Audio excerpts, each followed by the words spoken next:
si tu es une marque rigide et qui suit pas son marché, en fait, déjà, tu peux te perdre, tu peux perdre un marché, tu peux tomber et être déconnecté de la réalité. Ça, on l'observe vraiment d'un point de vue SEO. Les gens remontent sur des typologies de bagues. Et c'est nos produits, c'est ce qu'on vend le mieux en fait, c'est ce qu'on achète le mieux, c'est ce qu'on vend le mieux. Et alors je l'avais jamais vu comme ça, mais ça peut être un peu nos produits d'appel en effet, un peu les bagues vintage quoi, si je résume vulgairement. Cette phrase, je l'ai piquée à l'ancienne DG de La Redoute que j'adore, qui disait que quand elle avait repris La Redoute, c'était une start-up de 101 ans. Cash Converter, c'est une start-up de 31 ans, c'est pareil. Et donc les DNVB, beaucoup se sont lancés avec des influenceurs, avec des nouvelles personal branding, des fondateurs. Donc il y a toute une mécanique qui coûte encore moins cher. Donc, ce qui permet, j'imagine, de commoditiser l'itération. D'où la question, comment tu itères une marque? Bonjour Juliane. Hello. Comment ça va? Au top. Merci d'avoir rejoint aujourd'hui notre épisode de Marketer Moment. On va parler de beaucoup de sujets. On va parler de brand, de faire renaître de ses cendres une belle brand. On va découvrir laquelle. On va aussi parler de l'alignement de différentes brands au sein de la même structure, ce qui est un peu ton challenge sur ces prochains mois. Mais juste avant, comme on a l'habitude de le faire, j'aimerais bien en savoir un peu plus sur toi, ton parcours et d'où tu viens. Ça marche. Moi, c'est Juliane, c'est un nom provençal. Je viens du sud, de Cannes. Parcours classique, école de commerce, Sciences Po, donc rien de très original. Ensuite, je suis partie à l'étranger pendant quelques années faire du conseil. Je suis revenue en France faire de l'innovation dans une multinationale. Et après, j'avais besoin un peu de frissons pour contrebalancer avec ce parcours un peu classique. Donc, j'ai monté non pas une, mais 2 boîtes. Ma décharge, c'était le Covid, donc on s'ennuyait. Donc, j'avais du temps. La première boîte, c'était une DNVB dans les médecines douces que j'ai revendue à un laboratoire aux États-Unis. Donc, plutôt une belle success story. La deuxième boîte, qui a qui est plus reliée à mon parcours, c'était une agence en stratégie de marque. Pour la petite histoire, au début, on voulait l'appeler Brain & Hearth parce qu'on voulait se positionner comme une agence qui permettait aux petites marques à impact de prendre des parts de marché sur les plus grosses entreprises plus pollueuses. Et en fait, très vite, on s'est heurté à la réalité marché. C'est qu'on arrivait à décrocher des rendez-vous qu'avec Sandrine de la RSE, avec ses affiches merci d'éteindre la lumière et ne tirer la chasse que si nécessaire. Donc, c'est pas avec ça qu'on allait scaler. Donc, on s'est repositionné comme une agence. On a travaillé avec des belles marques comme Rakuten, comme WAM, comme plein d'autres qu'on a accompagnées. Pour la petite histoire aussi, c'est qu'on avait aussi voulu faire un modèle, pas comme Mathers, mais c'était, on va dire, les prémices du fractionné, avec un système de brand coach. Avant l'heure. Exactement. C'était en 2018-2019, donc on n'était pas du tout sur les mêmes problématiques. Sauf que nous, on avait donc des brand coachs, on voulait vendre de la brand. Sauf qu'à l'époque, en fait, on jurait que par le growth, l'acquisition, donc en fait, pas le bon moment. Alors je pense que si on le relançait aujourd'hui, ça ferait comme Mathers, un vrai succès. Mathers, ouais. Mais j'ai pivoté, donc revendu la boîte, la DNVB à un labo aux États-Unis. Là, on s'est heurté à un marché. J'ai revendu mes parts à mon associé. Et je suis repartie à l'étranger chez Xolo, qui est une fintech estonienne. Une belle fintech. Une belle fintech, exactement. Pour le coup, belle success story aussi. J'ai fait ça pendant quelques années. Ça m'a permis de faire le tour du monde parce qu'on était en 100% remote. Donc, les calls dans l'Amazonie avec les migales à côté, j'en ai fait. Ah oui, ok, d'accord. Bonne ambiance, ouais. J'en ai fait au Kazakhstan, au Ouzbékistan. Très sympa. Je suis revenue à Paris. J'ai fait un petit tour chez Naboo, qui est une scale-up aussi en B2B. Et j'ai rejoint Pure Ventures donc en octobre dernier, qui est un groupe dans l'économie circulaire. Et je crois que je vais t'en parler un peu plus en détail après. Oui, c'est ce qui m'a intrigué aussi. C'est que, et d'ailleurs, tu vas nous en dire un peu plus. Donc, si j'avais bien compris, Pure Ventures, c'est aujourd'hui une sorte de structure qui a racheté quelques structures dans l'économie circulaire. J'ai vu plein de brands. Le sujet de notre épisode, c'est ces brands-là. Et surtout, au milieu, il y a plein de pépites, mais il y a une pépite que va falloir faire renaître, etc. Est-ce que tu peux nous parler un peu déjà de Pure Venture, ce que ça fait et les structures que vous êtes en train de consolider aujourd'hui? Oui, bien sûr. Je vais te la faire courte parce que c'est une grande histoire. Mais en gros, Ahmed Chayeb, qui est le président, le fondateur, c'est un serial entrepreneur qui a créé, monté, revendu plusieurs entreprises. Et dans une de ses expériences passées, il travaillait avec les grands retailers, Darty, Ikea, Boulanger, pour ne pas les citer. Et d'autres. Et en fait, donc lui, il était en charge de livrer les machines, enfin les appareils, quand je dis machines, c'est appareils électroménagers, Ouais. avec la loi AGEC, donc 1 pour 1. Donc il livrait du neuf, il récupérait du vieux. Ouais. Et en fait, il s'est rendu compte qu'il y avait énormément de machines qui étaient comme neuves, qui marchaient encore très bien, mais qui étaient jetées. D'ailleurs, il y a un reportage qui est sorti il y a 10 jours là-dessus, j'en dis pas plus, mais un célèbre journaliste a justement mis le doigt là-dessus. Ok. Et donc Ahmed a fait ce même constat il y a quelques années, et c'est comme ça qu'il a créé Ecogem, donc, qui est le premier maillon de son groupe dans l'économie circulaire, qui traitait à la fois ce qu'on appelle la collecte préservante. Donc en gros, on prend l'appareil, au lieu de le balancer dans un camion, on a un process qui fait qu'on le met bien dans le camion, comme ça on peut le réemployer. Ensuite, il a monté une première usine de reconditionnement dans le sud, à Carrosse, puis 5000 m² d'entrepôt de reconditionnement à Bercy, juste à côté. Et en fait, il s'est rendu compte que le marché de l'économie circulaire, c'est un marché qui est très hétérogène, avec des acteurs du neuf, puisque ce qui est recyclable et recyclé vient du neuf.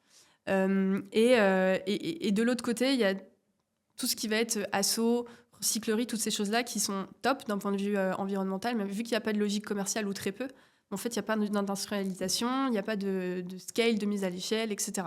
Et donc lui, il s'est dit, OK, on va allier le meilleur des deux mondes, on va mettre de l'économie, on va mettre de l'industrialisation dans l'économie circulaire. Donc c'est comme ça qu'il a créé Pure Ventures, avec la vision, c'est pour être bon dans l'économie circulaire, il faut maîtriser chaque maillon de la chaîne. Et donc, comme tu l'as dit, il a créé des structures comme Ecogem. Il a créé des structures dans en fait, chaque différent maillon du circulaire. Et récemment, en fait, donc on a racheté Cash Converters, qui est un retailer historique qui existe depuis 31 ans. Assez connu. Exactement, parce qu'il nous manquait la partie remise sur le marché pour boucler la boucle de l'économie circulaire. Donc ça circule, quoi. Exactement. Circulaire. Ouais. C'est exactement ça. Et donc aujourd'hui, la vision, elle est simple de Pure Ventures, c'est d'avoir des structures qui maîtrisent chaque maillon de la chaîne, avec en ligne de mire le sourcing qui est le nerf de la guerre, et derrière de mettre des process de scale, d'industrialisation, parce qu'au final, c'est ça qui fait le business, c'est ça qui rend aussi attrayant la seconde main, et c'est ça qui permet d'avoir des prix intéressants. Parce qu'en fait, si tu vas dans une recyclerie, ta machine, tu vas presque la payer plus cher, parce que tu n'as pas de logique de scale, donc ta main-d'œuvre coûte cher, etc. Alors que si tu mets de l'économie d'échelle, après, c'est une boucle vertueuse. Intéressant. Et du coup, en gros, vous rachetez Cash Converter, qui est aussi un réseau de franchisés. Et en fait, ce que j'ai rapidement trouvé intéressant, donc c'est le sujet un peu de l'épisode, c'est ce côté, en fait, tu as des brands à faire renaître. Donc, j'imagine que, en tout cas, le but aujourd'hui, c'est de décortiquer comment on peut refaire renaître une brand.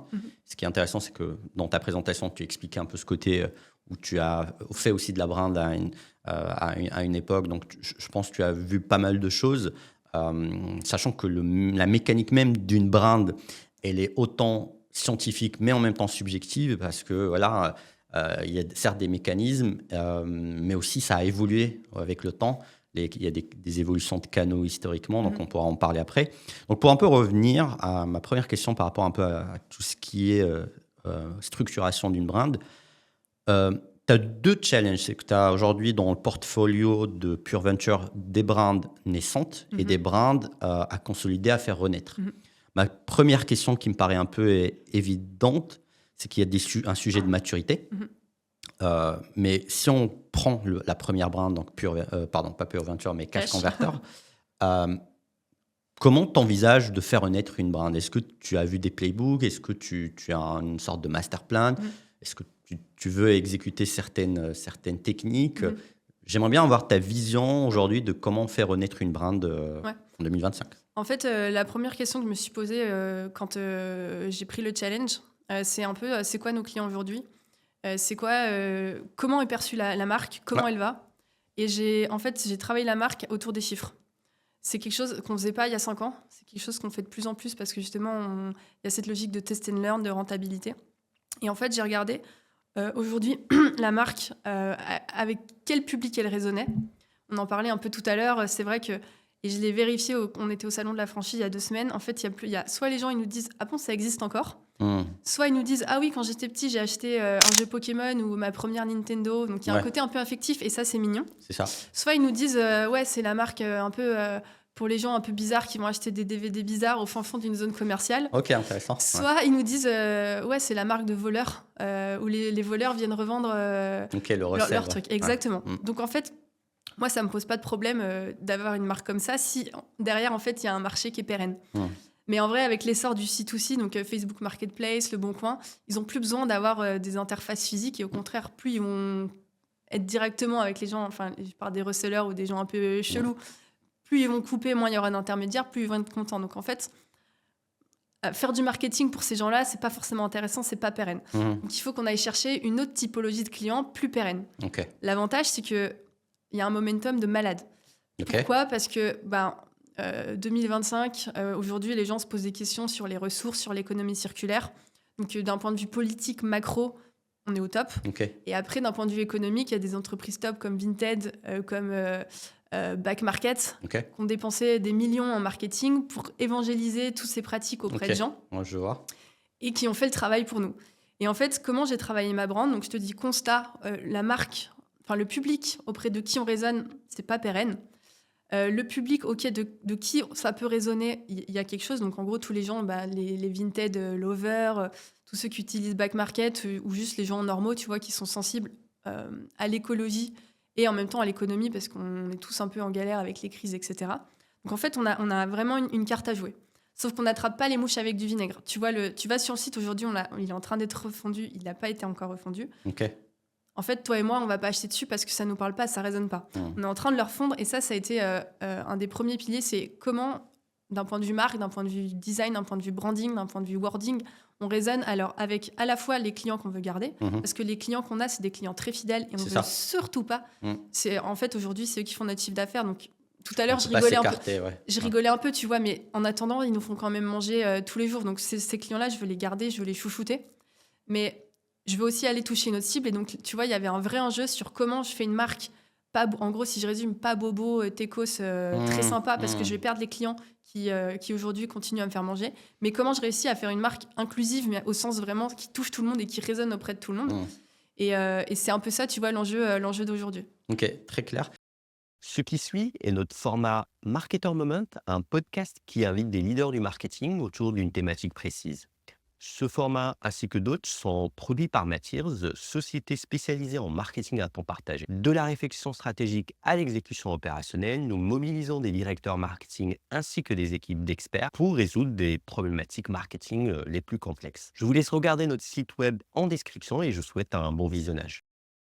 En fait, tu as un double challenge de garder l'existant et d'aller conquérir des nouveaux. Et du coup, je vais remonter un peu sur les autres marques avant peut-être revenir et décortiquer stratégie par stratégie. Donc, tu fais tout ça, c'est super, mais en même temps, tu as d'autres marques à piloter. Et c'est ça un peu ta casquette que je trouvais un peu atypique, c'est que là où d'autres vont aller chercher un CMO pour une brand et c'est tout un travail, là, tu dois piloter plusieurs brands, peut-être plusieurs refontes de brands, j'imagine aussi plusieurs positionings et aussi différents stades de maturité. Et ce que j'ai appris moi avec le temps, c'est que autant être focus sur une brand, sur une maturité spécifique, c'est une chose, autant jongler dans sa tête entre celle-là, elle est connue, celle-là, elle est moins connue, celle-là, elle démarre, etc. C'est un peu plus complexe.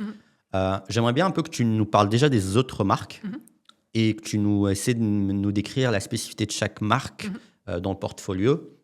Et aussi, peut-être qu'il y a des connexions à faire entre les marques, je ne sais pas, tu nous dis. Du coup, première question, c'est quoi les autres marques en dehors de Cash Converter ? Je vais juste rebondir sur ce que tu as dit. C'est vrai qu'en fait, là, je suis à la fois sprinteuse et marathonienne. Ouais, c'est ça. Et en plus, dans la vie, je suis vraiment marathonienne, pas du tout sprinteuse, donc c'est assez rigolo.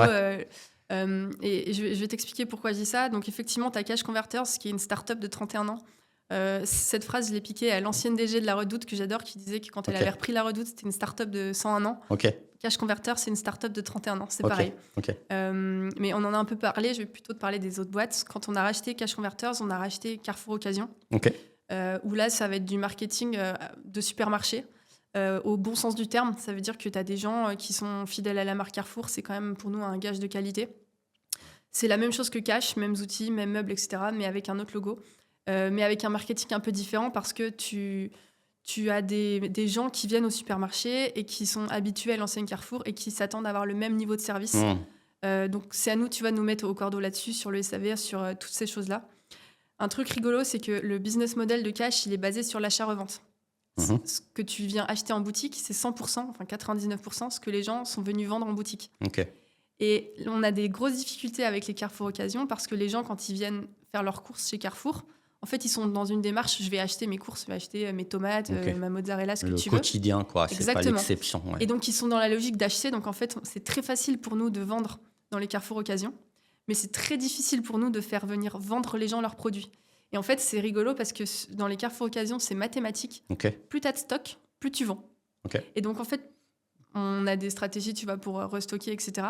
Mais c'est vraiment, c'est linéaire, c'est mathématique, c'est ce que tu veux, c'est plus tu as de stock, plus tu vends. Ok. Donc ça, c'est assez rigolo. Et d'un point de vue marketing, bah, tu vois, il faut qu'on se creuse les méninges sur faire venir les gens. Il y a un sujet de rétention, Il y a donc alors, indirectement, non? rétention pas sur la vente, parce que justement, Ouais. les clients sont fidèles. Sur la Mais, proposer le produit. Exactement. Ouais, c'est ça. Ouais. Donc ça, c'est assez rigolo et c'est des mécaniques qui sont très différentes. Ouais, ouais. En fait, je te dis, c'est le même business model, mais vu que c'est pas le même nom et pas les mêmes emplacements, eh ben, c'est un marketing qui est totalement différent. En rachetant Cash, on a aussi racheté une marque qui s'appelle Le Bijou Cash, pareil, qu'on est en train de refondre. C'est assez malin. C'était, alors, c'est pas nous qui l'avons fait, c'était à l'époque les bijoux qui étaient récupérés dans les cash converters, qui étaient mis sur un site internet qui s'appelle Le Bijou Cash. Et ça permettait de passer d'une zone de chalandise à l'échelle du magasin à une zone de chalandise nationale. Pour vendre des bijoux, bah, c'est quand même super important. Donc ça, on est en train de le repositionner. Le Bijou Cash, c'est pas super sexy. On est sur des paniers moyens entre 500 et 700 euros. Donc on s'est dit qu'on pouvait faire mieux. Donc on repositionne, ça va s'appeler Adore. On va aller chercher une autre typologie de clients. Voilà, sur des paniers moyens, on refait le branding, on refait tout. Donc ça, c'est sur la partie cash converters. Ensuite, on a une marque qui s'appelle quoiqu'il.fr, qui est spécialisée dans la réparation à domicile et en visio d'électroménager. Donc en gros, tu as une panne sur ton frigo, tu nous appelles et c'est rigolo. Je vais te poser une question. À ton avis, combien de pourcents des pannes sont réparables en 15 minutes ? En 15 minutes en plus. 15-20 minutes. Je pense qu'il y a beaucoup parce qu'en fait, j'imagine que les gens lèvent vite la main sur des produits et je sais que beaucoup des interventions quand on vient chez toi pour réparer, souvent il le fait en 2-2 et limite t'es en mode je paie autant l'équivalent d'une heure alors que je sais pas, peut-être plus de la moitié. Ouais, c'est ça, c'est 45%. Ouais, j'imagine. Ouais. Et c'est pour ça la visio, en fait, c'est super intéressant parce que t'es là, t'as une galère avec ta machine à laver, ton frigo, justement, tu vois, t'as fait 200 € de courses chez Carrefour, t'as ton frigo qui tombe en panne, t'as tes enfants qui sont là, enfin, c'est la galère. En fait, un coup de visio, c'est réglé en 15 minutes, soit c'est un filtre qu'il faut nettoyer, soit c'est un joint qu'il faut resserrer. À peu près 45% des pannes sont réglables en 15-20 minutes. Donc ça fait vraiment sens, tu vois, d'avoir ce système de visio. Faut pas oublier qu'on est dans un groupe qui prône l'économie circulaire. Donc, à la base, nous, on travaille sur les déchets parce qu'on reconditionne, mais on trouvait ça pertinent de remonter un maillon avant et de proposer à nos clients, plutôt que de jeter, de pouvoir réparer. Donc, on a créé Quoiqu'il. C'est rigolo parce que c'est du marketing d'urgence. Ouais, c'est ça. C'est une autre mécanique. C'est sauve-moi, quoi. Donc, en fait, tu vas pas créer d'appartenance à la marque parce que tu souhaites pas que les clients reviennent. Pour autant, tu dois être très visible. Et ce qu'on va aller travailler, c'est le bouche à oreille. C'est ça. Et il y a un autre truc, c'est assez intéressant parce qu'effectivement sur l'urgence on demande à des proches. Exactement. Et c'est eux qui réfèrent à. Ton réflexe, c'est quoi quand tu as un problème? Tu vas en parler autour de toi, tes collègues, ta famille, tes amis. Tu vas regarder sur Internet. Exact, c'est vrai. Et ça, c'est vrai pour tout. C'est vrai pour une machine à laver, c'est vrai pour plein de trucs. Donc on est sur du marketing de l'urgence. On reparlera des canaux après, mais évidemment du AdWords, des choses comme ça. On va pas dépenser des millions sur Meta pour créer de la préférence de marque parce que ça nous intéresse pas. Logique, Donc marketing un peu d'urgence, beaucoup de bouche à oreille et un peu d'influenceurs. Ensuite, on a Ecogem qui est la partie B2B, qui est la partie historique du groupe. Où là, en gros, on a 9000 m² d'entrepôt dans le sud et à Bercy. Et là, on est sur des marchés publics, donc sur des appels d'offres. Et ce qu'on va plus travailler, ça va plus être de la presse, du lobbying, un peu de branding et de l'employer branding. C'est une autre mécanique un peu PR, un peu lobbying, etc. T'as pas mal à la tête avec tout ça, non? Où ça va? Au final, généralement, je pense qu'il y a des fois, j'ai l'impression qu'il y a des marques où il suffit de donner de l'impulsion, d'autres où il faut un peu monitorer au quotidien. Est-ce que c'est ça aujourd'hui? Comment tu calibres allons-y de manière plus concrète au quotidien. Comment tu calibres ton temps entre toutes ces marques-là? En tout cas, voilà, au quotidien, quoi. Celle qui me prend le moins de temps, c'est Ecogem, c'est la partie B2B. Parce qu'en fait, j'ai fait un gros travail au début, justement, de positionnement entre comment on se positionne, est-ce qu'on est une start-up parce qu'on a des chiffres start-up, mais on a une activité de PME. Donc, est-ce qu'on a une PME ? Ça a été un peu le gros travail du début. Maintenant, c'est lancé. On travaille avec une agence presse, une agence de lobbying qui nous aide. Ok. Sur les appels d'offres publics, c'est des appels d'offres publics, donc il n'y a pas grand-chose à faire. Donc ça, et on a un peu d'employer branding. Mais Ok. je dirais que c'est le truc un peu facile. Ça demandait de la strat au début, mais maintenant, ça roule. Ça tourne, ouais. Exactement. Quoi qu'il, donc c'est une marque qu'on lance. Ça demande du temps, mais je dirais que ça demande pas trop de temps parce que tu es dans du marketing d'urgence. Donc en fait, tu as une demande. Ok. T'as pas à créer de demande, t'as pas à créer de préférence de Ok, marque. je vois. Donc en fait, tu vas créer le branding, tu vas aller... on va refaire le site, parce que là, si tu vas dessus, pareil, c'est un peu la cata, mais tu vas le créer, ça prend du temps, mais c'est pas ce qui prend le plus de temps. Parce que c'est un lancement, parce que tu as une demande avec du marketing d'urgence, donc ça peut à la limite rouler. Après, évidemment, tu vas travailler tes métriques, baisser ton coût d'acquisition, augmenter ta conversion, enfin tout ce que tu fais sur une entreprise normale, mais c'est pas ça qui me prend le plus de temps. Cash Converters, par contre, ça prend beaucoup de temps parce que si tu veux, c'est exactement ça. C'est une marque qui a 31 ans, donc les gens nous connaissent, donc on a un capital sympathie, ou en tout cas un petit capital, ils nous connaissent de près ou de loin, ou en tout cas on est sur un marché qui est pas dégueu. Enfin, je veux dire, on fait pas de l'équarrissage, quoi. On fait de l'économie circulaire avec des produits un peu sexy, des téléphones, des bijoux. C'est un peu sexy. Enfin, on sort pas nulle part et c'est pas compliqué à comprendre. Donc ça, c'est plutôt simple. Par contre, on a des casseroles aux fesses sur, comme je t'expliquais, tu vois un peu un déficit d'image ou une incompréhension d'image. Les gens juste savent pas exactement ce qu'on fait. Et ça, c'est très difficile à gommer. Aussi, c'est noyé dans un paysage où tout à l'heure, on en parlait, c'est qu'il y a pas mal de caches à droite, à gauche, de trucs plus ou moins similaires. Et donc, c'est vrai qu'on peut... Donc, il y a un enjeu de réapparaître, mais... on clarifie qui vous êtes dans le paysage aussi. Exactement, c'est qui on est, c'est quoi notre proposition de valeur. On en parlait aussi tout à l'heure sur l'évolution, enfin plutôt l'essor des plateformes C2C, Facebook Marketplace, Le Bon Coin. Comment tu te positionnes au milieu de Vinted, de Vinted, etc. Et là, tu as un gros travail là-dessus. Après, tu as ce travail de marque, qui on est, qu'est-ce qu'on fait, c'est quoi notre USP. Comment on évolue au sein d'un écosystème qui est quand même assez concurrentiel. Et comment on se positionne et quelle part de marché on va aller chercher. Et c'est un océan rouge, mais en fait, tu as quand même des parties un peu bleues ou au milieu, tu vois. Donc ça, il faut bien aller les chercher. Ensuite, tu as la partie vraiment retail pure. Donc là, je te parle que de brand, mais après, tu as la partie retail pure, merchandising, qui est très compliquée parce que, pareil, quand tu lances une marque, pour le coup, un retail physique, tu pars de zéro, tu fais tes tests, et puis tu fais évoluer. Là, en fait, on a 62 boutiques aujourd'hui. Ouais. Tu as 62 boutiques différentes. Et tu n'as aucune uniformité. Et même dans nos succursales, on en a 16. Elles sont toutes différentes. Mais quand je te dis que tout est différent, c'est que le parc est différent, c'est que les étiquettes prix sont différentes, c'est que les politiques SAV sont différentes. D'accord, ok. Il y a rien qui... Il y a un vrai sujet d'harmonisation. Exactement. Okay. Et ça, c'est un gros sujet.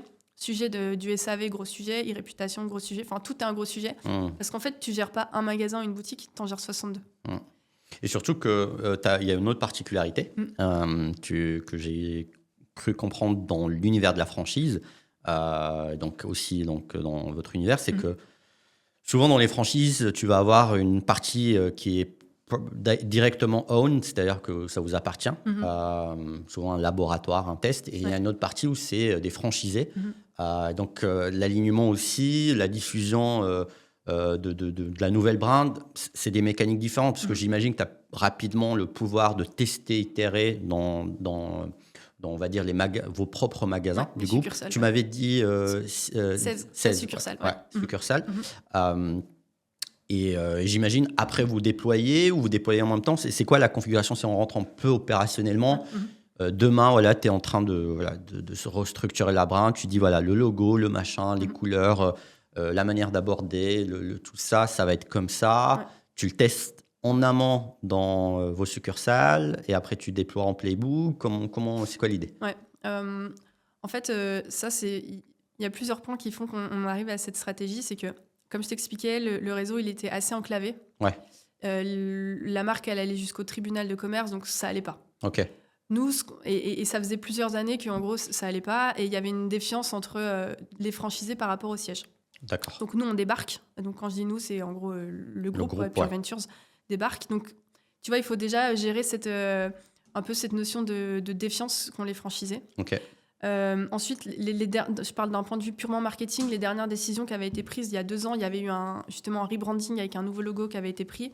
Ils avaient changé le logo, mais ils avaient pas fait d'activation, ils n'avaient pas accompagné ce changement. Et du coup, les franchisés, ils ont dépensé 100 000 balles pour changer leur devanture, mais ils n'ont pas été accompagnés. Donc en fait, juste, ils ont dépensé, pas de ROI, genre, tu vois, encore une fois, de défiance pas incroyable. Donc il y a ça. Après, moi, personnellement, je crois que ce que je vois, et en général, je dis de faire que quand moi j'ai déjà fait, déjà prouvé. Ouais. Il y a un peu une culture data ou culture de, je sais pas comment tu peux appeler ça. Grow, ce que tu veux, Test and learn, etc. Ouais. Et donc, en fait, pour répondre à ta question, sur la partie rebranding, comme je t'expliquais, le premier travaux que j'ai fait, j'ai regardé avec qui ma marque résonnait, avec qui il faut qu'elle résonne. On a rebrandé, alors on a gardé le logo parce que justement, t'as la moitié des franchisés qui ne va pas repayer, mais on a composé autour de ça. On va tester le merch qui va changer dans nos succursales. C'est le principe de la succursale. Enfin, en tout cas, nous, on le voit comme ça. C'est nos laboratoires. On fait un peu ce qu'on veut. On teste avec les gens qui sont assez agiles dedans et on voit si ça marche, tant mieux. On duplique si pas. Et ça, on doit le faire. Donc, je te dis parce que moi, c'est ma culture. Mais aussi parce que comme ça, on pourra aller voir les franchisés qui sont assez frileux et c'est normal, ils ont raison de l'être. On dira, regardez, on a testé ça, ça a marché, faites-le. Et moi, je crois pas du tout. En fait, on n'a aucune légitimité en disant changez ça, déjà parce qu'on n'en sait rien. Et de deux, parce qu'en fait, pendant des années, on leur a dit faites ci, faites ça, sans ROI, sans rien. Et du coup. Mais c'est intéressant, c'est-à-dire qu'en fait, même la mécanique du branding, entre ce que tu fais là et j'imagine peut-être ce qu'ils avaient fait avant toi, c'est on met plein pot, on change le logo et puis voilà, ça va changer le game. C'est que au final, j'ai l'impression que c'est une plateforme de marque, mais qu'on itère pour avoir des résultats et comme quoi.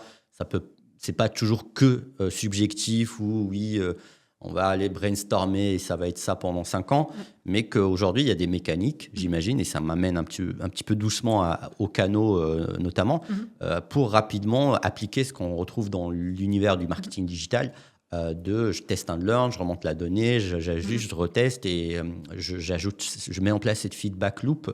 Alors, j'ai un peu de mal à la conceptualiser d'un point de vue branding, mais j'imagine aussi il y a des codes. On est en 2025 aussi, il y a des nouveaux canaux pour le branding. Tu me parlais tout à l'heure de ton expérience des NVB. Je pense pareil, tu étais très early, parce qu'il y a eu X années après, ça a explosé. Aujourd'hui, on parle que de ça. Et donc, les DNVB, beaucoup se sont lancés avec des influenceurs, avec des nouvelles personal branding, des fondateurs. Donc, il y a toute une mécanique qui coûte encore moins cher. Donc, ce qui permet, j'imagine, de commoditiser l'itération. D'où la question, comment tu itères une marque ? Tu parlais de personal branding. Ça, j'ai pas que c'est le premier levier, mais en tout cas, c'est le premier qui me vient en tête. On a mis en place du personal branding avec Ahmed, donc le CEO. Justement, on vient un peu tester les messages, on vient un peu tester tout ça. Et même en off, quand on prépare les posts, on discute avec les différentes parties prenantes en fonction de si on parle de cash, si on parle d'éco-gem, qui nous disent parle plutôt de ça, parle plutôt de ça. Et ça, je dirais que c'est un tout petit levier, mais c'est quand même la voix du peuple, entre guillemets. Tu crois vachement, en tout cas dans l'univers B2C, parce qu'on peut parler aussi de B2B, mais c'est moins le cas aujourd'hui, mais que la personnalité du founder est intéressante. C'est quoi ta croyance là-dessus ? Est-ce que ça peut aider ? Est-ce que ça peut reconnecter les gens avec la marque ? Alors, nous, on le fait plutôt sur la partie B2B, mais pour répondre à ta question, oui, je pense que ça sert les deux. C'est ça sert les deux. J'imagine. Et sur la partie DNVB, je peux t'en parler aussi. Tu prends des marques comme Cure, tu prends des marques comme Funky Veggie. Enfin, tu as plein de marques. C'est des petites marques que j'aime bien, que je suis, donc je peux t'en parler. Les fondateurs ont pris la parole sur Insta, sur LinkedIn. Aujourd'hui, sont vraiment identifiables. Et oui, ça sert le client. Nous, on prend la parole plutôt sur la partie B2B, plutôt sur EcoGem et plutôt sur le recrutement de franchisés. Ah ok, d'accord, voilà. Absolument. Pour Cash Converter, c'est plus la partie franchisée. Exactement. C'est plus sur la partie franchisée. Et après, si on revient à ta question initiale qui était comment on itère une marque, en fait, c'est rigolo parce que moi, j'avais mon agence de stratégie de marque où justement, on passait des mois sur les plateformes, sur ci, sur ça, on faisait des user interviews, etc. Et en fait, je voyais que, à l'époque, ça marchait bien, mais c'était un peu du bullshit, quoi. Et tu peux faire dire ce que tu veux à ça. Et aujourd'hui, en tout cas, je pense que mon passage en start-up, et c'est plus ma croyance, et c'est plus la façon que j'ai de travailler, et je l'applique au quotidien, et je pense que ça marche pas trop mal. C'est, tu fais une étude, tu regardes ta cible, tu regardes comment ça résonne, et tu testes. Je prends un exemple super concret, Quoi Qu'il, donc réparation à domicile. c'est une marque qu'on lance, donc en fait, on savait pas exactement la typologie de personnes qu'on allait toucher. Ouais. Donc, on a lancé sur les plateformes Allo Voisin, tous ces trucs-là. Donc, tu touches la population d'Allo Voisin. Ça, c'est différent que si tu étais sur une autre plateforme, j'ai n'importe quoi, Le Bon Coin ou un truc un peu plus CSP+. J'ai pas d'idée, mais en tout cas, tu vois le délire. Et quand on est en train de retravailler, enfin là, je retravaille la marque, je savais pas exactement comment le faire.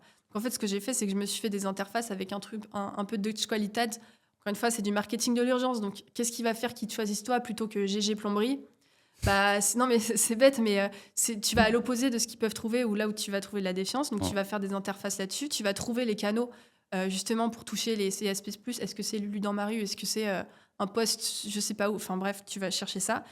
Tu fais ton canal d'acquisition en fonction de la cible à laquelle tu penses. Un branding qui va bien en face, donc un logo, des couleurs, une police qui va bien. Et tu testes et tu vois si ça marche. Tu fais la même chose avec un branding un peu moins léché, un peu moins... plus pour les gens...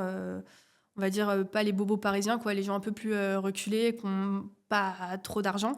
Il leur faut pas un marketing, un branding très léché, il faut un truc très simple, sinon en fait ils se disent oh là là c'est trop cher. Exact, c'est intéressant ça, ouais. Et on veut choisir parce que tu vois justement encore une fois, il faut trouver l'équilibre entre quelque chose qui paraît qualitatif et pas cher.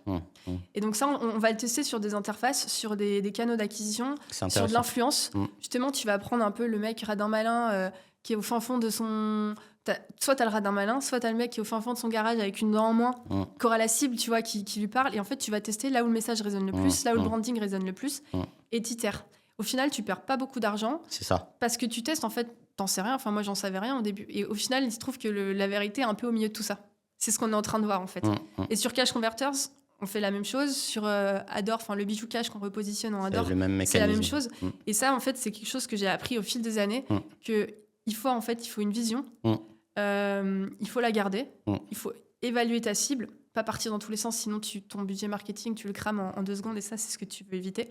Mais c'est, tu vois, aller vérifier tes hypothèses et en vrai, il n'y a que la data qui parle, quoi. C'est intéressant. Donc, intrinsèquement, tu gardes l'ADN de la boîte, mais derrière, en fait, tu as une sorte de caméléon de la brand, mais qui, en fait, à un moment, va se consolider quelque part. Et c'est intéressant parce que aussi tu inclus d'un sujet, alors ça c'est la base du marketing où tu mets ton ICP, tu essaies d'identifier un peu ces gens-là, et donc tu leur donnes, quand tu parles, je vois bien le persona dans un peu comment tu les images en tout cas, et c'est intéressant parce que donc l'itération te permet ça peut être, j'imagine, à travers des landing pages, à travers... Ça me rappelle même, c'est des mécaniques qu'on retrouve dans le B2B SaaS. Moi, j'ai des amis, j'ai des gens dans le B2B SaaS. Il a 10 versions de son website. Il fait du SEA, un apps court voilà, il chope du trafic et il dit tiens, en fait, cette landing page, les gens comprennent plus la value add ou bien le design, ça fait plus SaaS pour eux. Et donc, tu peux vite évaluer. Tu as parlé aussi d'un truc intéressant. C'est un truc qui m'a toujours intrigué en brand. C'est ce côté où des fois, tu downgrade le design exprès pour ne pas montrer, pour avoir des signaux de je suis pas cher. Typiquement, historiquement, ça a toujours Cdiscount, c'était un design un peu moins fancy. Alors, je sais qu'ils ont évolué récemment, mais moi, à l'époque, quand je les ai connus, c'était en mode non, on est voilà. Et tu vois, là, récemment, j'ai découvert, alors c'est plus dans B2B, dans les serveurs.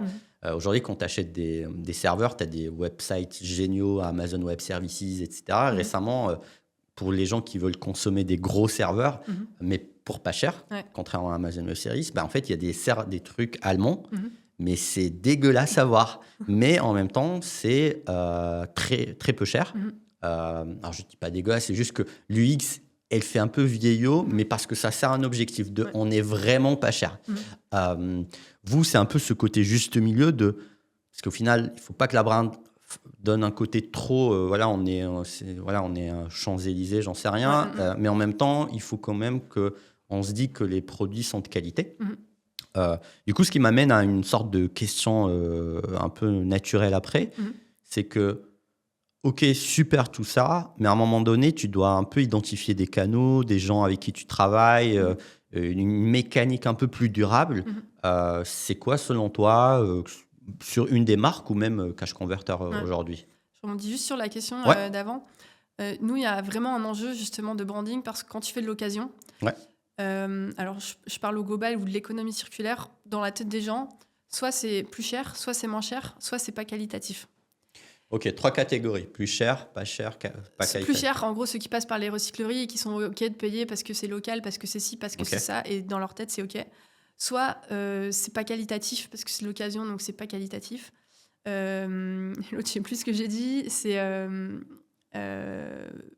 moins cher. C'est de Moins cher, l'occasion, ouais. donc c'est moins cher, donc c'est un peu pourri, mais c'est OK. Ok, ça passe. Exactement. Et en fait, pour moi, c'est pas vrai parce qu'une des visions qu'on a, en tout cas la vision qu'on a quand on a racheté Cash Converters, c'est qu'on veut offrir la même expérience que le neuf, mais avec de l'occasion. Ok.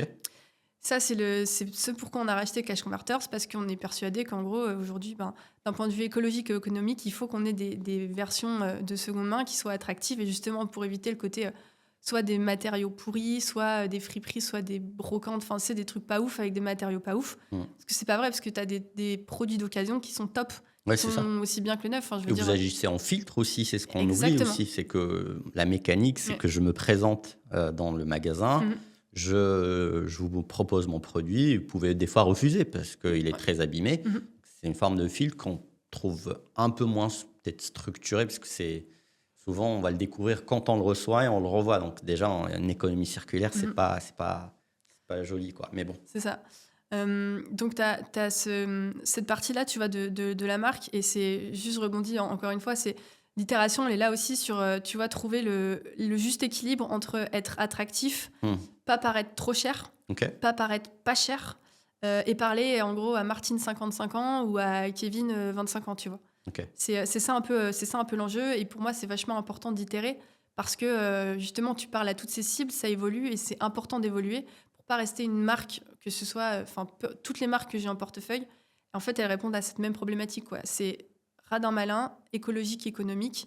Et oui, on fait le bon choix en achetant. Il faut que les gens ils se sentent d'avoir fait le bon choix. Ok. Et ça, justement, ça se traduit par un bon branding, par des bons canaux, par tout ça. Ok. C'est quoi tes canaux aujourd'hui, globalement, si on doit les lister? J'ai entendu un moment SIA, j'ai entendu un moment d'autres choses. C'est quoi un peu tes canaux?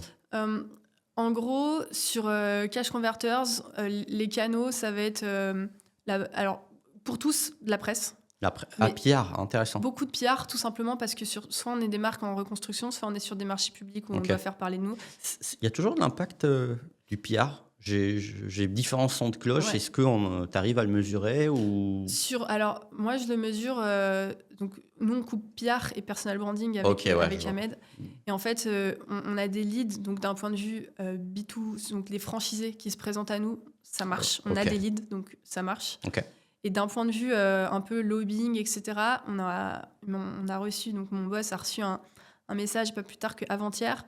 Je peux pas le nommer, mais en gros, c'est un directeur Sales Innovation d'un énorme groupe qui Ok. disait « Hello Ahmed, félicitations pour tout ce que tu fais. On parlait encore de toi en codir tout à l'heure. Ok, sympa. » Ouais. C'est que ça résonne. Ouais, exact. Ok. Donc, pour moi, le PR, je dis pas que ça marche pour toutes les boîtes. En tout cas, nous, sur notre secteur et à la maturité dans Et la laquelle on se thématique trouve, aussi, ouais. et la j'imagine. thématique, ça marche.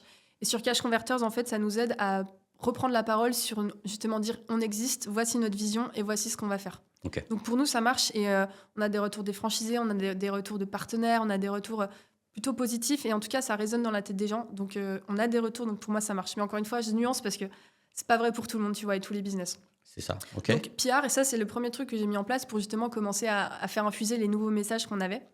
Sur Cash, après, tu vas avoir les choses un peu classiques, très locales. Ok. Publicité locale, donc comment ça s'appelle, publipostage. Ok. Vous faites ça, ouais. On fait Ouais, ça. Intéressant. Tout ce qui va être SMS, tout ce qui va être mailing, Ah, CRM. j'adore. C'est Les trucs vraiment de base. Mm. Petit hack très sympa, on a fait imprimer des ballons avec écrit rendez-vous chez Cash Converters qu'on a distribué aux sorties de l'école. Ah, c'est pas mal ça. Ok. Ça marche Intéressant. très bien.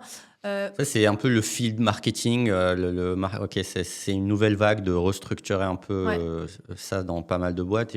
Ok, donc des ballons avec votre logo. Ouais, que tu distribues devant Ok. les écoles Ok. les mercredis après-midi ou les vendredis soirs.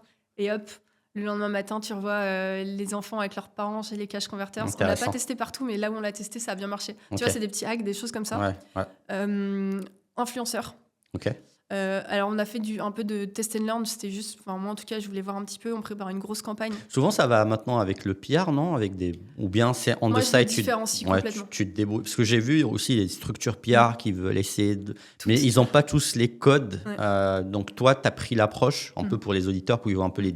Il Mhm. n'y a pas qu'une option. Mhm. C'est que tu sélectionnes toi-même, j'imagine. Voilà, Ouais. c'est ça? Absolument. En fait, moi, je l'ai vraiment décorrélé parce que pour moi, c'est pas les mêmes messages, j'ai Ok. pas les mêmes cibles. Ok. L'influenceur, en vrai, je vais mettre un peu une. Alors, je sais qu'il faut pas le faire, mais derrière, j'ai quand même une petite logique ROI dans le sens où ils vont s'adresser à un public B2, enfin C2C, enfin un public de consommateurs. Mm. Et du coup, ça va pas résonner la première fois, mais au bout de 5 messages, ils se diront ok, je vais peut-être aller faire un tour où il y a un truc intéressant. Ouais. La presse, pour moi, c'est vraiment plus corporate, Ouais. c'est plus on réexiste, voici notre vision. Le client, il s'en fiche un peu de la vision. Lui, il veut du prix, il veut un magasin sympa avec des vendeurs sympas.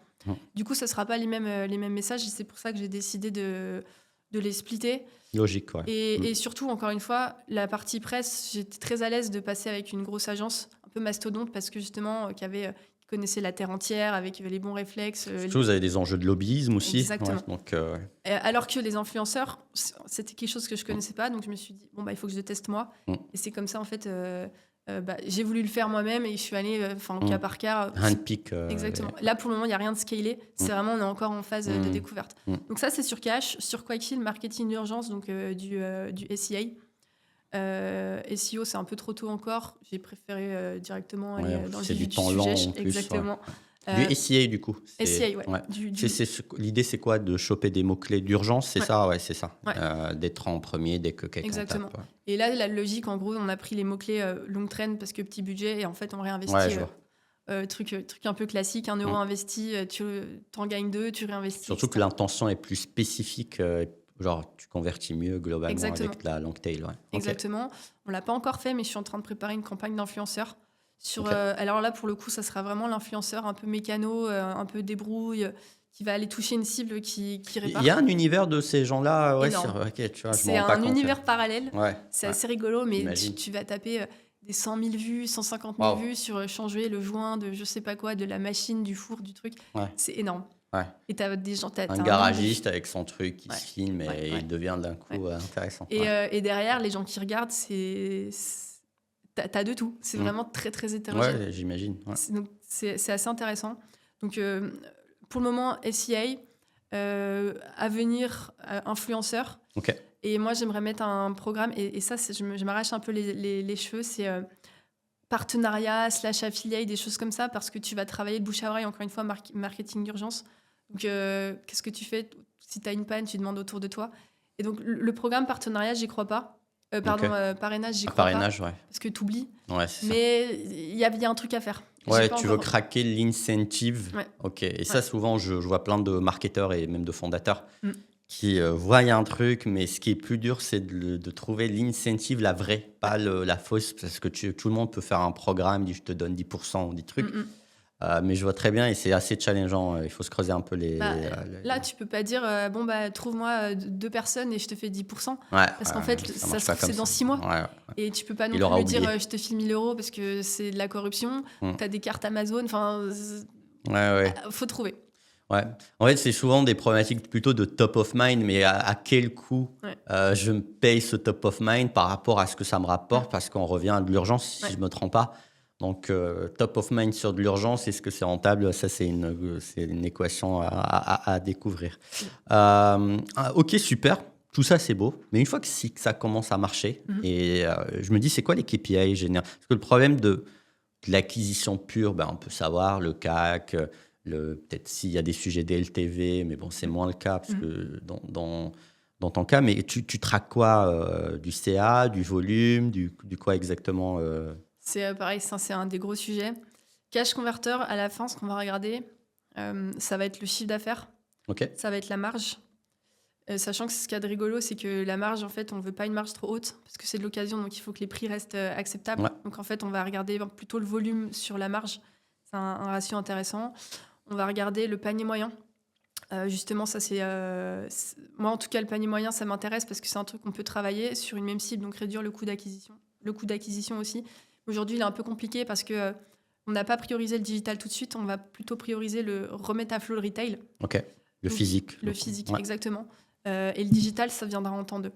Ok. Donc, pour répondre à ta question, ça va être ton panier moyen, ça va être ta marge sur ton coût d'acquisition Mhm. et le chiffre d'affaires global. En vrai, je dirais on commence par le chiffre d'affaires. Ok. Intéressant parce que, en fait, plus tu parles, plus je me dis. Tu sais, en marketing, n'importe qui aujourd'hui qui est un peu trop digitalisé te dit oui, mais bon, machin. Mais le machin veut dire que euh, le physique, le retail, il est un peu dépassé. Mais je pense que, en fait, quand je vois la logique brand, le fait de voir un produit devant toi, c'est en termes de perception de valeur, c'est différent. En termes de potentiel d'achat, je compare juste ça à un Vinted où je suis là et je propose un tarif et il y a des gens pour ça, mais il y a aussi des gens qui vont 2-3 fois, j'imagine, plus acheter parce qu'il y a un côté physique, je vois le produit, je peux partir avec immédiatement, je ne vais pas attendre X jours. Et donc, en fait, c'est intéressant ce que tu dis, c'est que toi, ton branding, il se concentre vachement à ce stade-là, sur, notamment avec Cash Converter, sur la partie retail physique. C'est bien, mais du coup, je me dis, c'est quoi la démarcation aujourd'hui d'un Cash Converter dans un paysage, parce qu'on revient à la première question, et c'est ça qui m'a aussi intéressé, parce que c'est un sujet aussi de positionnement. Il y a un sujet de craquer ce positionnement par rapport à des acteurs digital natives, mais aussi à des acteurs retail. Comment tu te vois de positionner cette brand, notamment Cash Converter, sur du long terme? Est-ce que tu as une réflexion? Ou bien, si elle est en cours, au moins, c'est quoi la mécanique qui te permettra de dire ça, c'est plus ça aujourd'hui? C'est une excellente question. En fait, aujourd'hui, on est à la croisée de plein de chemins. Ouais. J'en ai parlé tout le long du podcast, mais je réitère. Essence des plateformes C2C, donc Le Ouais. Bon Coin, Facebook Marketplace. Ça marche très bien, surtout sur les produits 10 euros, 20 euros, 30 euros. Bon, après, chacun a son prix plafond, mais si tu achètes un téléphone à 1000 euros, tu es content de le voir, tu es content de voir la rayure, tu es content de l'avoir dans les mains et t'en as besoin. Si tu l'achètes sur Le Bon Coin, s'il marche, tant mieux. S'il marche pas dans 6 mois, c'est tout pour toi et t'as que tes yeux pour pleurer. Et donc, on a une vraie valeur ajoutée par rapport à ça. Par rapport au DNVB, tu l'as dit, c'est l'immédiateté. Il y a des gens, leur téléphone est cassé, ils le veulent maintenant. Ils ne veulent pas attendre 5 jours de livraison, ils le veulent tout de suite. Donc, en tout cas, ce que nous, on essaye de mettre en avant par rapport au C2C, c'est la sécurité, les paiements en plusieurs fois. Quand tu dépenses 1000 euros pour un téléphone, tu es content de le payer en 4 fois. Par rapport au DNVB, c'est l'immédiateté. Et par rapport, j'y pense là en discutant, tu as tout ce qui va être action. En gros, toutes les marques neuves qui sont aussi donc, des retailers du neuf, qui sont aussi nos concurrents parce qu'ils cassent les prix. Ouais. En vrai, tu as des produits assez cool, de plus ou moins bonne qualité, mais en tout cas opérationnels, à des prix incroyables. Et l'idée, ça va être c'est de trouver le positionnement, et c'est pour ça que pour moi, c'est super intéressant, le test and learn. Alors encore une fois, sans partir dans un truc girouette, en gardant un œil sur son budget, etc., sur tes messages. Mais en fait, il faut avoir conscience de tout ton écosystème concurrentiel, de voir un peu où ils vont, de voir leurs points forts et de voir où on se positionne. Le téléphone, pour nous, c'est un produit d'appel. Les gens viennent en magasin parce qu'ils veulent un téléphone. C'est un produit qu'on change tous les 2 ans à peu près. D'ailleurs, j'en ai pas parlé, mais on est en train de monter une usine de reconditionnement de téléphone à Bercy. Sympa, ok. Ouais, inauguration le 20 mai, capacité 250 téléphones jour. Donc le téléphone, c'est un produit dans lequel on croit beaucoup parce que c'est le prolongement de la main, quoi. Tout le monde l'utilise, toutes les catégories. Il y a du volume aussi. Il y a énormément de volume et il y a un truc rigolo, c'est que les gens, ils achètent aussi bien des iPhone 16 à plus de 1000 euros, mais nous, on a aussi des gens qui achètent le iPhone 12 à 100 euros. Et donc en fait, tu as vraiment une circularité et ça, pour nous, c'est intéressant. Et par rapport à nos concurrents, on peut se positionner. Par rapport à des marques comme Action, donc très low cost, en fait, il faut donc retail physique, mais low cost. Il faut que nous, notre proposition de valeur, elle soit mieux et qu'on aille... En gros, ce que Action va nous piquer, il faut qu'on trouve d'autres produits sur lesquels on peut contrebalancer. En gros, si les petits ventilateurs, c'est eux qui prennent le marché parce qu'ils réussissent à les avoir à 3 euros, les petits trucs, les petits gadgets, on va pas aller là-dessus. Par contre, où est-ce qu'eux, ils peuvent pas aller? Où est-ce que, en gros, ils ont les prix bas parce que tu as un effet de volume énorme? Où est-ce qu'ils n'ont pas d'effet de volume? Où est-ce que leur clientèle... Tu vois, ça va pas résonner avec eux. C'est tout ça, en fait, qu'on est en train de construire. c'est un vrai casse-tête. Ouais.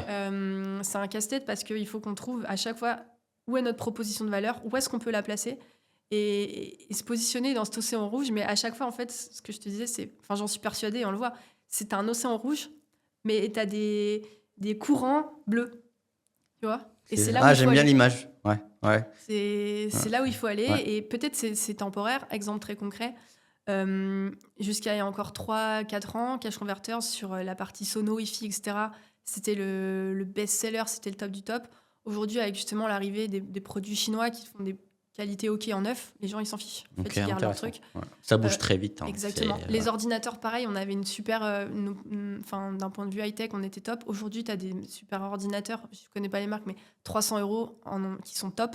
Pourquoi tu vas t'acheter un Dell à 500 € d'occasion qui est pourri, qui est épais comme ça, qui pèse 17 kilos, on s'en fiche. C'est ça. Par contre, les Mac ou les ordi un peu de photographes ou les gamers, et ben là, en fait, on est en train de travailler. Et en fait, tu vas travailler ta clientèle, tu vas travailler tes produits. Et en fait, tout ça, pour moi, c'est du branding. C'est l'image que tu donnes, c'est de la strate globale de ce que tu vends, c'est du merch, c'est tout ce que tu veux. Et c'est ça que tu vas travailler. Et peut-être tu le fais évoluer en un jour, peut-être tu le fais évoluer en 5 ans. Mais c'est ça qu'il faut garder en tête, quoi. C'est intéressant. Il y a un moment, tu as parlé d'un truc qui, pour moi, est un peu en théorie marketing pur, comme je l'avais appris à une époque, c'est le beachhead, la tête de pan. C'est-à-dire que l'iPhone, et souvent c'est drôle parce que je me rappelle de la stratégie d'une marque plutôt africaine, qui est le copie d'Amazon africain Jumia. Leur tête de pan, c'était les téléphones. Et aussi une que j'avais vue passer en podcast, je ne sais pas c'était quoi, la boîte au Mexique, ils décotaient vachement les iPhones.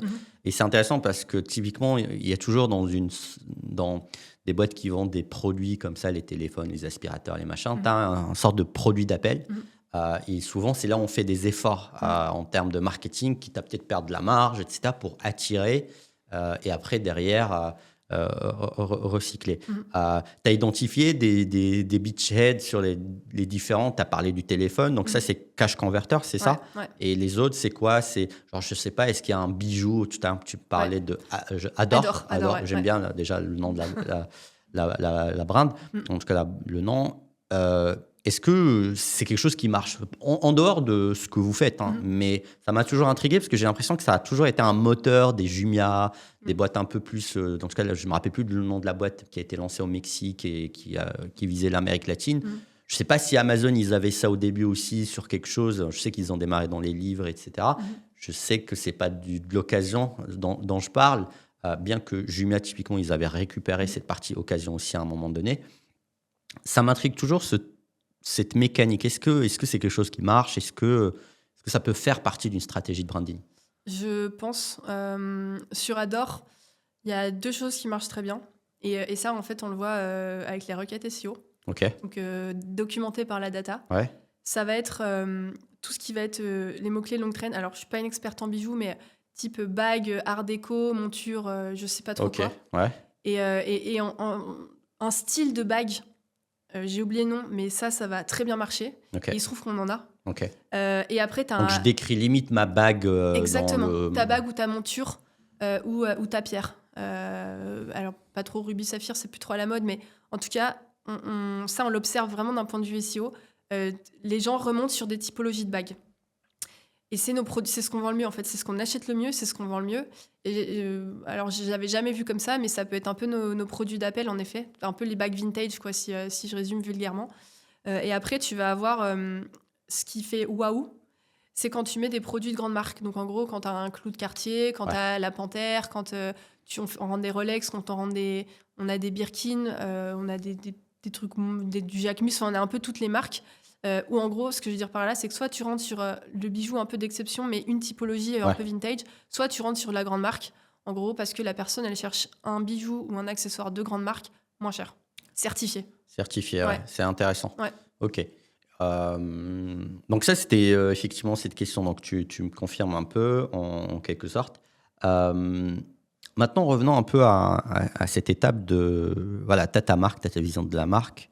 On n'a pas trop parlé de parce que toi, tu as une particularité typiquement avec Cash Converter, je l'ai dit tout à l'heure, c'est il faut convaincre d'autres gens de ta marque. C'est pas juste je convainc mon CEO et le groupe et peut-être mes succursales, mais je vais aussi aller voir des gens et dire là, c'est une tuerie.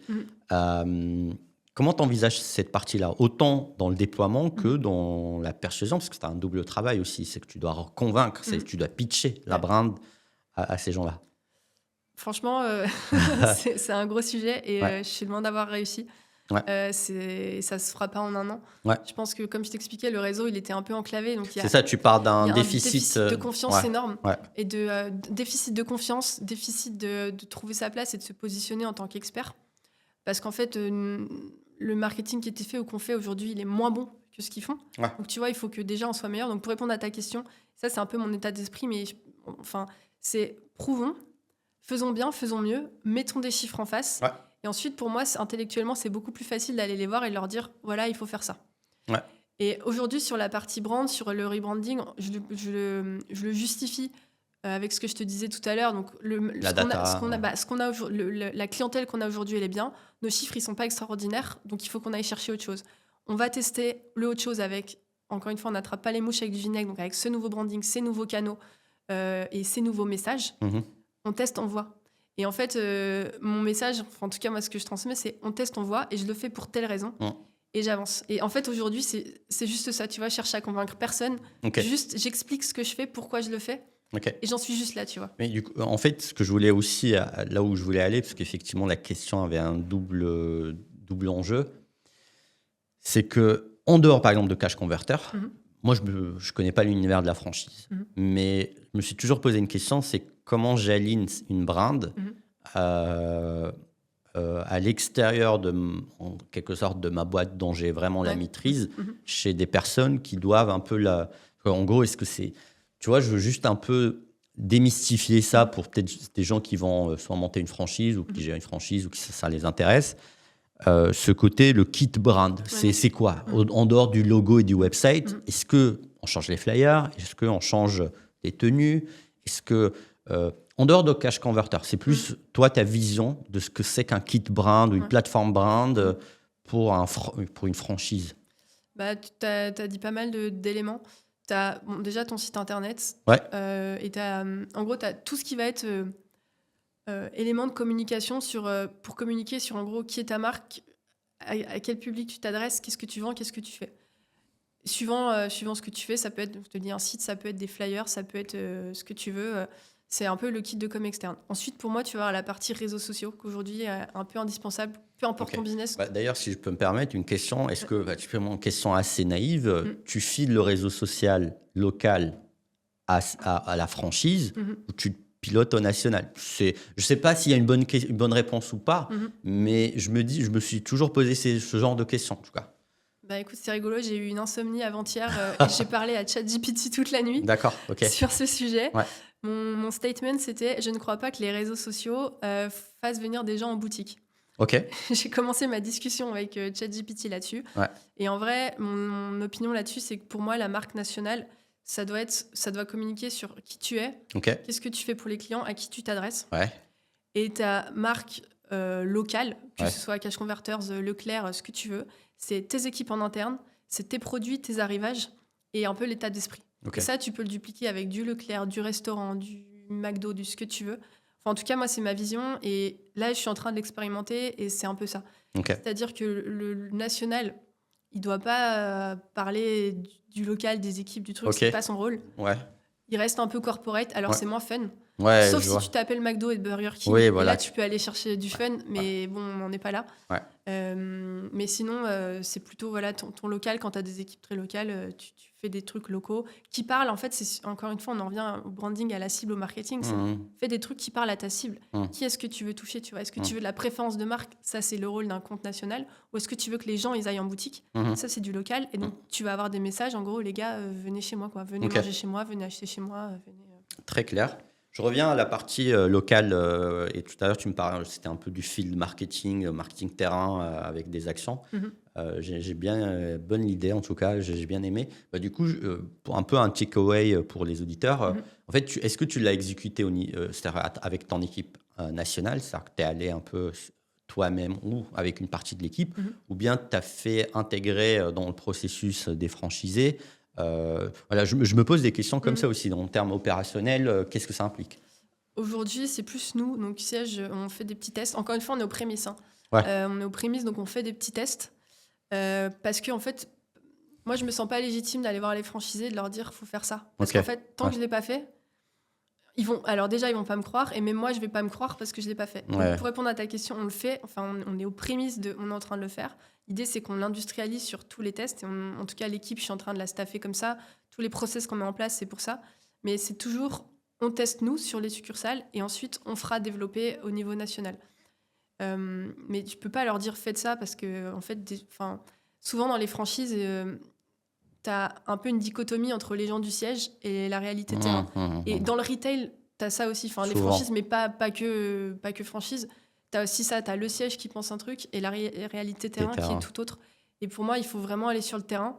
Enfin, c'est mon opinion, il y en a qui pensent autre chose, mais pour moi, il faut aller sur le terrain, comprendre, tester, et après, tu peux dire, ouais, il faut faire ci, il faut faire ça. Ok. J'arrive vers une question finale un peu. Une fois qu'on a lancé ces différentes brands, qu'elles commencent à vivre, est-ce que tu fais partie de l'équipe de J'harmonise, plus ou moins avec des codes où on peut s'y retrouver entre tous ces brands-là? Surtout qu'au-dessus, il y a aussi une brand Pure Venture. Je ne sais pas si ça fait partie aussi de la stratégie, c'est d'avoir une brand Pure Venture ou pas. Parce que je sais qu'il y a des groupes qui se mettent en retrait et ce n'est pas le but. Parce que c'est la question du boss final. Hein. C'est, est-ce que j'ai envie de me retrouver un univers de brand parce qu'ils font à peu près la même chose. Et des fois, au final, le mec qui appelle quelqu'un pour fixer sa machine à laver, il peut autant être aussi client. Donc, il y a un côté intéressant là-dessus. Ou bien, tu fais partie de l'équipe de je laisse chaque brand vivre sa vie de manière autonome et pas nécessairement de mettre des contraintes d'harmonisation. En soi, la question n'est pas est-ce que tu es en train de faire, mais ta vision, ou en tout cas, voilà, après, si tu as envie de me dire que c'est ce que tu es en train de faire, comme tu veux. Sur Pure Ventures, en fait, sa position, elle est très simple. C'est créer ou racheter une stack d'entreprises qui nous permettent d'être meilleurs dans l'économie circulaire. Ok. Ça, c'est la vocation du groupe et c'est un peu le chef d'orchestre. Donc ça, c'est un peu son seul rôle, mais c'est quand même un rôle énorme. Et après, sur les marques, un peu les deux. Dans le sens où, pour moi, ce qu'on doit travailler, c'est encore une fois l'inclusivité, parce que l'économie circulaire, ça doit être pour tout le monde.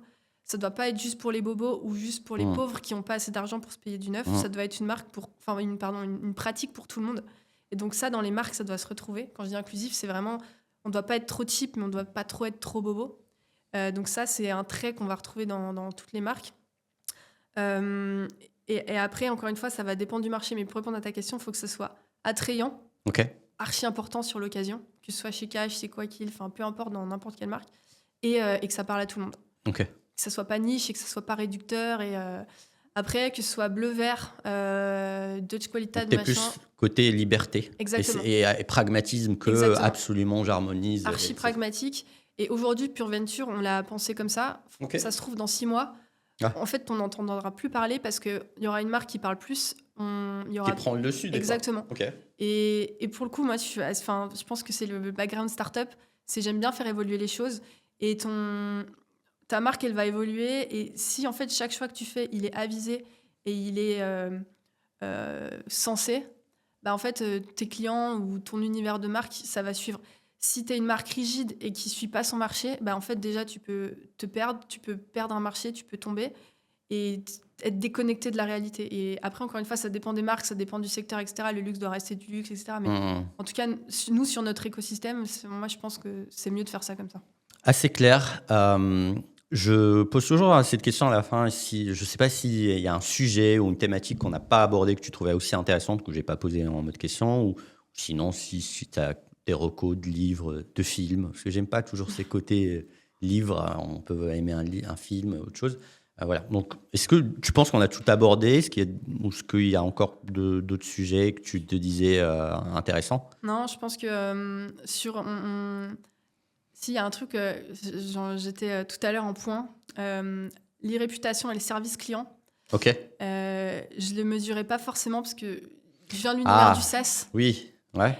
Et en vrai, on a un taux de churn, et c'est souvent le prix qui guide. Ouais. Et en fait, sur du retail pur ou sur tous les business là qu'il y a dans Pure Ventures, en fait, c'est quelque chose de très intéressant qu'il faut vraiment. Alors, c'est enfoncer une porte ouverte, mais en fait, là, en tout cas, moi, je dis ça parce que je le vis, je mesure vraiment le poids du SAV, le poids de l'e-réputation et le poids de ta customer experience, qu'elle soit retail ou qu'elle soit digital. Enfin, c'est super important et plus que jamais, je dirais.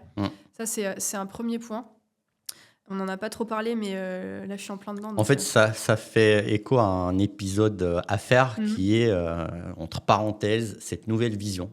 Parce que quand on avait parlé du Chief Revenue Officer un petit peu avant, qui est un peu une vision de unifier le sales et le marketing, mais de plus en plus, je vois aussi une nouvelle vision, notamment dans des univers retail B2C, sous la soupape, on va dire, du CMO, avoir ce département très customer-centric qui est le SAV, que c'est pas un truc dans un coin, on sous-traite, mais plutôt c'est une partie intégrante du cycle marketing. Maintenant, tu peux me dire un peu quelques notes, hein, si tu veux. Comme ça fait une note de fin, si tu veux. Bah attends, j'ai une autre anecdote assez rigolote. Vas-y. On a refait le Cash Converters de Dreux. Ok. Et j'allais voir, je monitore un peu les avis, enfin, je vais les voir.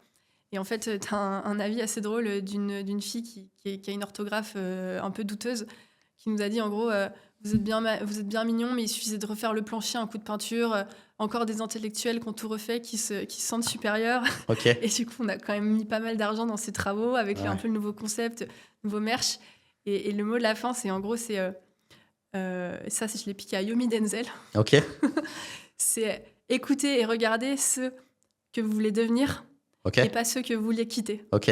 Et du coup, ça fait un peu le lien entre les clients un peu qu'on veut toujours, mais pas la cible. Voilà, cette dame, elle est adorable, on la remercie pour son avis, mais on va pas trop le prendre en compte et on va plutôt qu'on va continuer ce marketing pour aller chercher des nouveaux clients. Surtout que ce que j'ai eu dans un autre échange, alors c'est un autre épisode sur l'App Store Optimization qui est aussi très basé sur les commentaires.